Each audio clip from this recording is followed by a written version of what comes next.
Bien, pues un programa nuevo. Hoy tenemos un invitado muy especial, como siempre, y queríamos hablar de tauromaquia, queríamos hablar de los toros y hemos invitado a David Galván. Muchas gracias por venir. Muchas gracias, un placer. Y bueno, lo primero quería que nos contaras cómo ha ido la temporada. Acabas de terminar la temporada y qué tal, cómo ha sido este año. Pues la temporada ha sido un año muy importante para mí, la temporada más importante de mi carrera. Después del 2024, que fue un año bastante importante porque fue como un punto de inflexión en mi carrera gracias al triunfo en la Feria de San Isidro de Madrid, que digamos que para nosotros los toreros es el gran acontecimiento, ¿no? Ese triunfo pues me permitió abrirme muchas puertas de otras plazas importantes y ponerme en una posición pues digamos de privilegio, ¿no? En nuestro argot. Y bueno, entonces este año pues se asumía como un año muy importante, ¿no? También con mucha presión porque tienes que revalidar todos esos triunfos del pasado, y volvía pues a plazas de primer nivel, ¿no? Y a ferias de primera categoría, y gracias a Dios en prácticamente todas ellas, en cada una de ellas he podido mostrar un nivel artístico pues importante, dejar huella en sus aficiones e ir avanzando, ¿no? en todas y cada una de ellas. Ha sido una temporada en la que el nivel artístico creo que ha sido muy importante en todas y cada una de esas incursiones, y una temporada también marcada por la dureza de varios percances que he tenido, pero que todos ellos me han servido para mostrar esa versión de superación. No he perdido ninguna actuación, que es lo importante también. Y todo ha sido sumativo al final, ¿no? Entonces hemos terminado un año muy completo y un año que me sirve mucho para a mí interiormente y como posicionamiento en mi profesión pues también, ¿no? Has hablado de que has tenido varios percances, sufriste, por lo que tengo entendido, hasta 4 cogidas, ¿no? Del toro en junio, en agosto y en octubre, siendo la última quizás la más complicada. ¿Cómo ha sido para ti y cómo está siendo la recuperación? Pues la recuperación del último percance, que fue en Lima, en mi inicio de la temporada americana, digamos, pues ha sido óptimo, ¿no? He tenido una recuperación buena. Ha sido pues un proceso en el que he tenido pues, que guardar el reposo lógico, pero ha ido todo bien, ¿no? Entonces lo importante de las jornadas o de los percances, está claro, ¿no? Es el aspecto físico, pero también es más importante aún el aspecto mental, ¿no? El psicológico. Primero para afrontar la recuperación y después para volver de nuevo a desarrollar tu actividad, en este caso para ponerte de nuevo delante del toro y torear, que no haga mella en tu psicología, ¿no? Claro. Que al final el toreo es una actividad que tienes que estar muy, muy concentrado, tienes que tener mucha confianza en ti mismo, en ese instinto de supervivencia, ¿no? Que tenemos todos, controlarlo.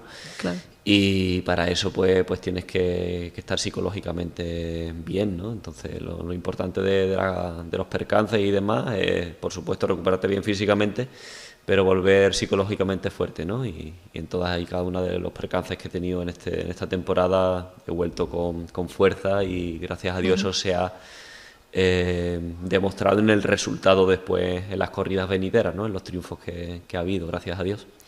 Sí, porque has dicho que ha sido tu mejor temporada, pero también ha sido la que quizás más percances has tenido. ¿Estás como madurando en ese aspecto a la hora de entregarte al toro? ¿Te sientes tú más seguro? ¿O cada vez que tienes un percance después te sientes más preparado para afrontarlo?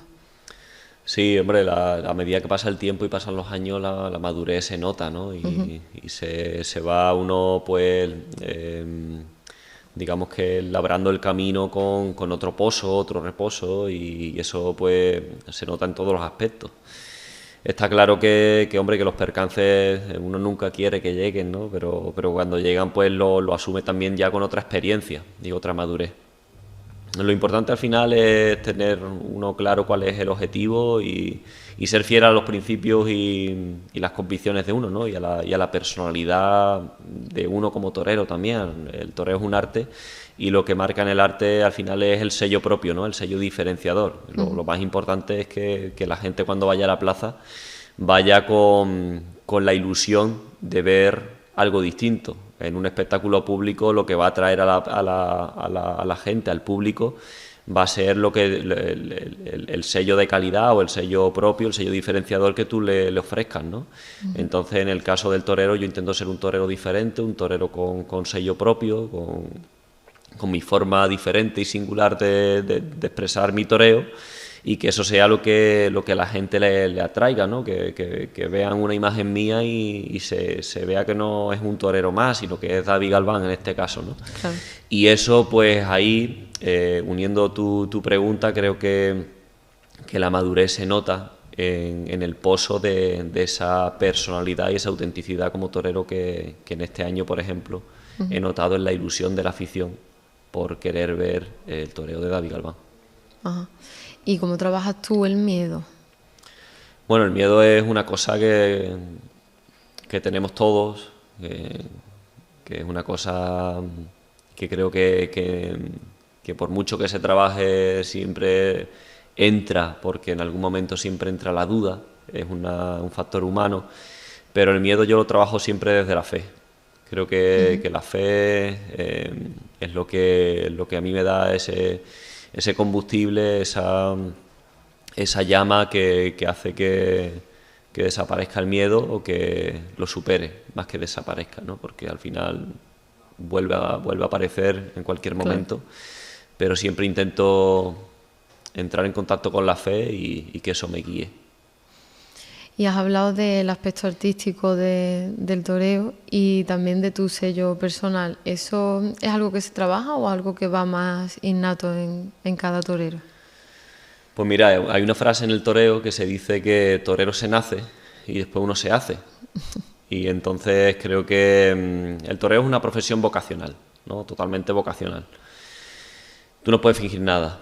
Y después, como se torea, como se es, tus cualidades como persona, tu personalidad, tú la expresas por la rama artística del toreo. Pero también hay una vertiente que tú tienes que tener unos conocimientos, tienes que tener unas bases de técnica, unas bases de idea, ¿no? Entonces, pues en ese compendio es como se fragua el torero. Tienes que tener la base de la vocación, que es innato, pero también tienes que tener unos conocimientos. Yo hago un símil que creo que es necesario en la música, por ejemplo. Hay como notas, hay 7, ¿no? 7 notas, ¿no? Do, re, mi, fa, sol, la, si. Y son 7. Pero melodías hay infinitas melodías, muchísimas melodías, y siguen saliendo nuevas, y todas se hacen con esas notas. Entonces en el toreo es igual, tú tienes que tener una base propia, que puede ser la técnica, esas melodías, esas notas, perdón, puede ser la técnica, pero personalidades hay muchas, claro. Hay infinitas, ¿no? Entonces tienes que tener una personalidad en base a la vocación, y después pues tener también unos conocimientos, una técnica para poder desarrollarlo. Y comenzaste con 13 años en la Escuela de Tauromaquia de Jerez. ¿Y qué te llevó a empezar tan pronto? ¿Cómo supiste, siendo tan joven, que ya lo tenías tan claro? Pues fue una situación muy inesperada realmente, porque yo parto de una familia que no es nada taurina, no tengo ningún antecedente en mi familia taurino, incluso desde que nazco hasta los 7 años, los primeros 7 años de mi vida pues vivo en Gran Canaria, porque mi madre es de Gran Canaria, y vivo en Gran Canaria hasta los primeros 7 años de mi vida, donde no hay tradición taurina reciente y donde no se habla de toros ni se ve un toro bravo por ningún lado, ¿no? Entonces, pues es con esa edad, con 13, 14 años, cuando ya nos trasladamos a vivir aquí a Cádiz, ¿no? Ya a la península, y bueno, estoy un día en casa de mis abuelos y veo por la televisión una cosa que me sorprende, ¿no? Estaban echando por televisión pues una novillada. Para el que no sepa mucho de toro, bueno, pues una novillada es como un torero aprendiz, ¿no? Toreando un un toro en este caso pues de 2 años, ¿no? Los toros se suelen torear de 4 o 5 años, nosotros los toreros ya con alternativa, pero los novilleros en este caso era un toro con un novillo, ¿no? Con 2 años. Y me chocó lo que vi, ¿no? Porque vi un toro toreado por un torero toreando un toro, y ese torero tenía mi edad en ese momento. Claro, yo no sabía que era novillero, que estaba toreando un heral en ese momento, un novillo. Para mí era un torero toreando un toro, y a mí me impresionó que ese torero tenía mi edad. Y fue tanta la impresión que decidí coger en ese momento mi bicicleta y encajarme pues en la Plaza de Toro para apuntarme a la escuela taurina, ¿no? Es como que en ese momento la llama de la vocación, como te decía, se prendió, se encendió y ahí empezó todo, ¿no? Tenía todos los condicionantes para ser de todo, menos torero, y fíjate por dónde, como te decía antes, ¿no? Torero se nace y después uno se hace, ¿no? Pues ahí lo supiste, ¿no? Lo tuviste claro. ¿Y te llamaban la atención los valores de la tauromaquia? Porque una cosa es decidir entrar, pero después mantenerse. ¿Qué te hizo mantenerte? Porque no siempre has tenido, quizás como este año, ¿no? Que ha sido como un año muy exitoso hasta llegar ahí. Hay un proceso. ¿Siempre lo has tenido clarísimo que querías dedicarte a esto?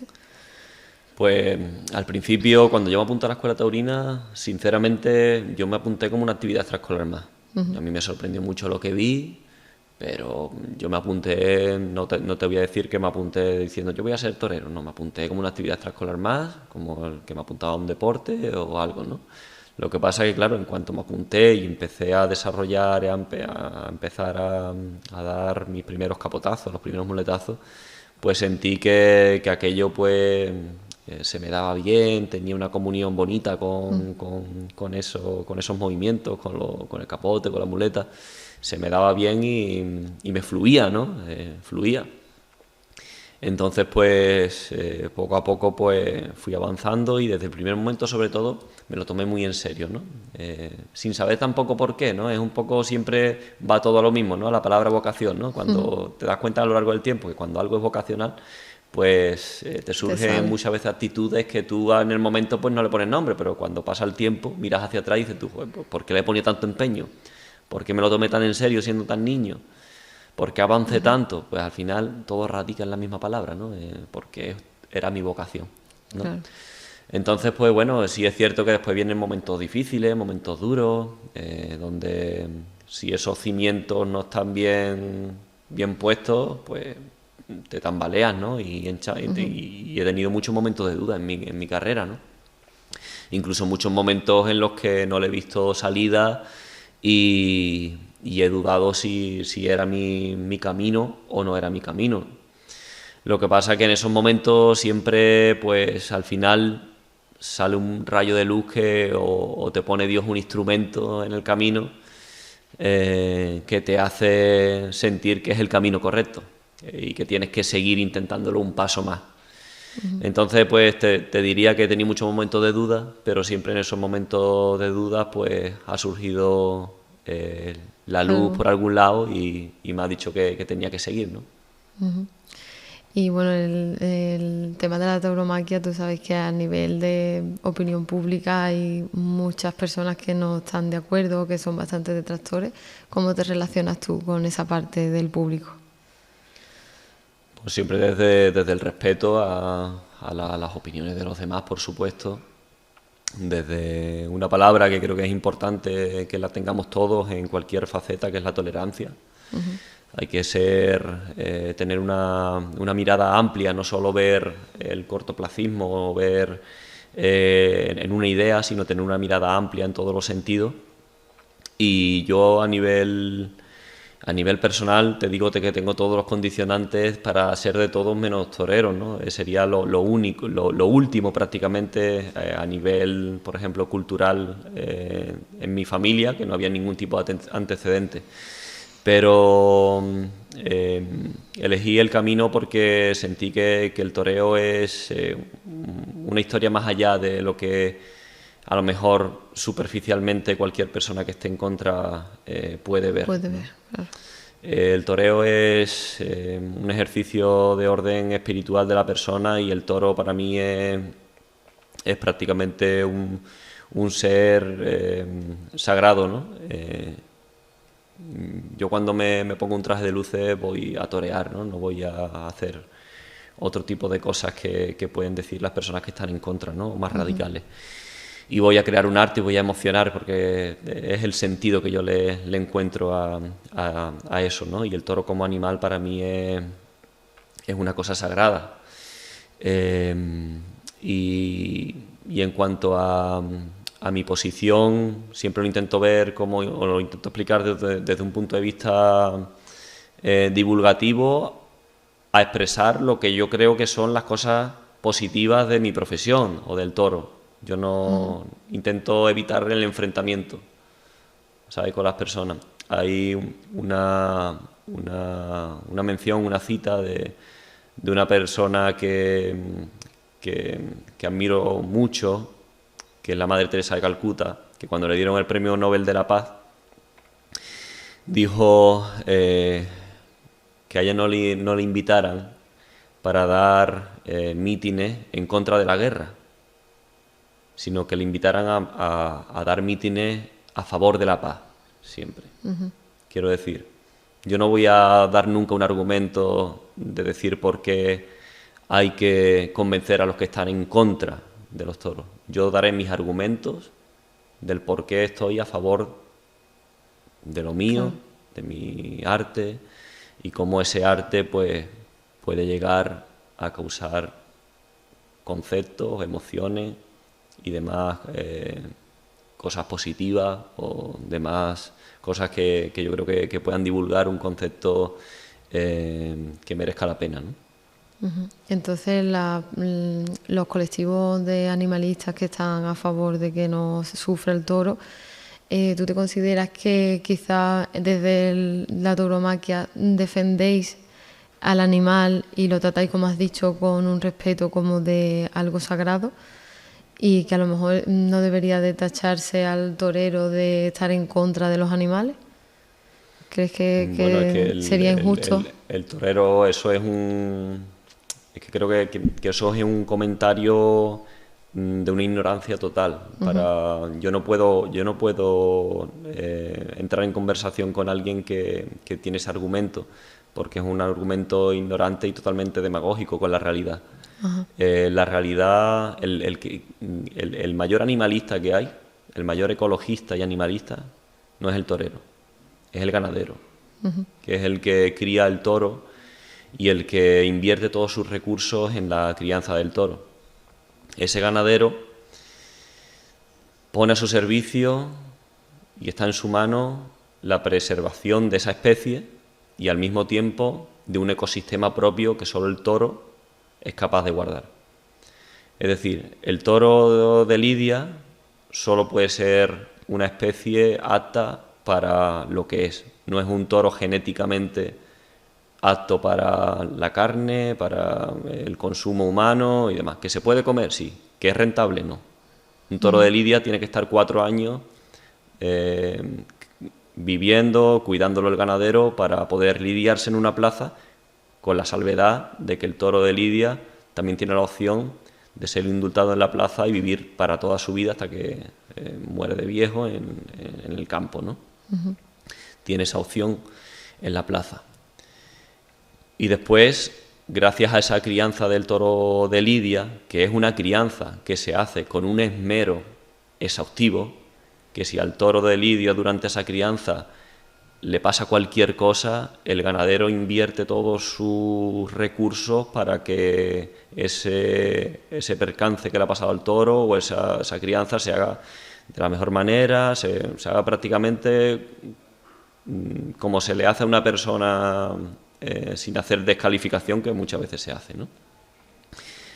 Entonces, sabiendo eso, conociendo ese cuidado, esos aspectos en la crianza, creo que se cambiarían otras opiniones, o por lo menos se respetaría ese espacio. Y después, colateralmente, el toro de lidia es el guardián de la dehesa. ¿Por qué? Porque gracias al toro de lidia, esa dehesa está salvada a cualquier tipo de actividad humana, de construcción, ya no te digo de viviendas, que puede ser, pero de paneles solares, de etcétera, etcétera, de fábrica, de todo. Y gracias a esa preservación de la dehesa, pues viven, que animales son los insectos, animales son los roedores, animales son todos, ¿sabes? Gracias al toro de Lidia están protegidos muchas especies más, muchas aves que solo pueden entrar en el espacio ese, muchos insectos, muchos seres vivos más están protegidos gracias al guardián de la dehesa, que es el toro bravo. Y ese guardián de la dehesa lo cuida el mayor ecologista, que es el ganadero, no es ni el torero. Yo amo al toro y para mí es un animal sagrado, como te digo. Y cuando yo consigo en la plaza indultar un toro y que vuelva al campo, para mí es lo más grande. Y cuando no, pues nunca le echo en cara nada al toro. Si por ejemplo el toro ha sido complicado, si el toro no me ha permitido a mí expresarme como torero, si ha sido difícil, yo nunca le he hecho nada en cara al toro, porque el toro sabe, el toro te entrega su verdad. El toro es un ser irracional y el que tengo la opción de tener los conocimientos para lidiarlo y demás como ser racional soy yo. El toro es un ser irracional. Pero nunca le he hecho en cara nada a él. Y si consigo indultarlo, pues lo máximo, es la plenitud para mí, ¿no? Que pueda volver a la dehesa como un ser sagrado. Y si por el contrario es un toro también bueno y no se indulta finalmente, el nombre de ese toro queda para la historia, ¿sabes? Claro. Queda ahí para la historia. Queda para la historia y se le hacen honores al toro. Nosotros lo hacemos como seres racionales, honores al toro, y se queda ese nombre para la historia por una faena célebre o algo, ¿no? Es decir, que es un animal que tiene una oportunidad por mérito propio también, porque se ha criado para eso, porque se ha hecho una selección natural para eso que otro animal no tiene. Entonces tú invitarías a que esas personas que quizás no lo entienden como lo puedes entender tú, fueran a una corrida de toros? Lo invitaría a que fueran primero al campo, a conocerlo, porque si partimos de la base de términos totalitarios de anti, una persona que es anti, no puedes invitarlo directamente a una corrida. No puedes invitarlo al rito sacrificial último, ¿no? Que no es eso, ¿no? Que el último paso es la corrida de toros y el último paso es no es la esencia del toreo, ¿no? Si no lo comprendes, si estás con la visión anti, el último paso es la corrida, pero no lo va a entender quizás, ¿sabes? Si por el contrario tú eres, como se dice, agnóstico, no sabes si estoy o no estoy, pues a lo mejor una corrida de toros pues sí te puede disipar dudas, pero lo invitaría a ir al campo, a ver la crianza del toro desde que nace hasta el final, cuando va a la plaza y se lidia. Tomaste la alternativa en 2012 con toreros como Enrique Ponce. ¿Qué aprendiste tú de grandes toreros más allá de lo técnico? Hombre, de los grandes toreros se aprende todo, ¿no? Porque esto es una profesión que no se llega por casualidad, ¿no? Esto todo tiene un porqué y los que consiguen ser grandes maestros es porque han tenido algo especial y porque se lo han trabajado y han dado motivos, ¿no? Entonces cada uno tiene sus condicionantes y sus conceptos que han dejado huella y las nuevas generaciones creo que tenemos también el deber de conocerlos, ¿no? De nutrirnos de ellos. Y yo intento siempre tener una mirada amplia, ¿sabes? Porque creo que de todo se puede coger algo y aportarlo a la personalidad de uno, al toreo de uno, para uno también darle su sello, ¿no? Su forma propia. Y hemos dicho que has estado en Perú y que te ha pasado la acogida del toro y eso. ¿Es muy diferente el toreo en América que en España? Bueno, el toreo, las aficiones, digamos, ¿no? Son diferentes. Igual es un poco como las personas en las diferentes regiones, ¿no? Estamos en Andalucía y se dice que son las personas más abiertas, ¿no? Que hablan más, y vas al norte y a lo mejor son más tímidas o son más austeras en su forma de hablar y demás. pues igual en las plazas de toros, ¿no? Cuando toreas en el sur, pues la gente es muy cálida, y cuando toreas en el norte, pues se mantienen un poquito más expectantes, ¿no? En América igual, ¿no? En América suele ser la gente muy apasionada, muy cálida, y yo la verdad que he tenido... he caído de pie, digamos, ¿no? En todas esas plazas de América, y tengo muy buena sintonía con todos esos países de Latinoamérica, taurinamente hablando. Bueno, por ir cerrando la entrevista, no quiero que te vayas sin que hablemos de lo que pasó con Morante de la Puebla, que se cortó la coleta de forma sorprendente. Y también hablar de que me lo has mencionado al principio, de la salud mental, ¿no? Y quizás lo importante que es a la hora de torear estar muy bien mentalmente, ¿no? ¿Tú cómo lo viviste ese momento y qué significa para ti que este torero tan importante en este momento, que estaba en su carrera tan bueno, decidiera retirarse por salud mental? Sí. Bueno, Morante es un torero, una figura del toreo que ya lleva 25 años de alternativa, ¿no? Ya lleva una carrera bastante amplia, y ha conseguido cosas muy importantes en el toreo, y ha conseguido una cosa que es un poquito el sueño de cualquier artista, ¿no? Que es dejar huella, ¿no? Con eso, ¿no? Con una forma propia. Creo que ahora mismo, pues, como hace tan poco tiempo, pues deja un poquito en los aficionados y demás un sentimiento un poquito de orfandad, ¿no? De como que deja un espacio ahí, como era un torero con tanta personalidad, es un torero con tanta personalidad y con una importancia tan grande en el toreo, deja ahí ese sentimiento ahora mismo. Pero más allá de eso, creo que al final, pues, se ha ido por la puerta grande, ¿no? Como nunca mejor dicho, en Madrid, y por la puerta grande de Madrid, que no lo había conseguido hasta este año, fíjate, después de tanto tiempo no lo había conseguido hasta este año, ¿no? Que había hecho cosas memorables, pero el premio, digamos, tangible de salir a hombro por la puerta grande de Madrid, que muchas veces es lo de menos, pero no lo había conseguido, ¿no? Entonces se ha ido de esa manera, que creo que es una manera estupenda para lo que ha representado él en el toreo. Y después, dentro de un año que ha empezado difícil para él, como dices, con su problema de salud mental, o lo que él tenía y le acarreaba, y lo ha superado, ha sido capaz de echar la temporada para adelante, y creo que no se ha ido por salud mental, ¿no? Se ha ido porque su momento, él ha creído a nivel interior que era el momento idóneo para culminar su grandiosa carrera como merecía en ese momento, y yo creo que lo ha hecho de una manera, pues, sublime, ¿no? Y ahora, pues nos queda a nosotros, ¿no? Los toreros jóvenes, pues seguir marcando un camino, cada uno el nuestro, y que la afición, pues, se sigue ilusionando, y vayamos ocupando esos puestos que otros toreros, pues por relevo generacional, pues van dejando, lógicamente.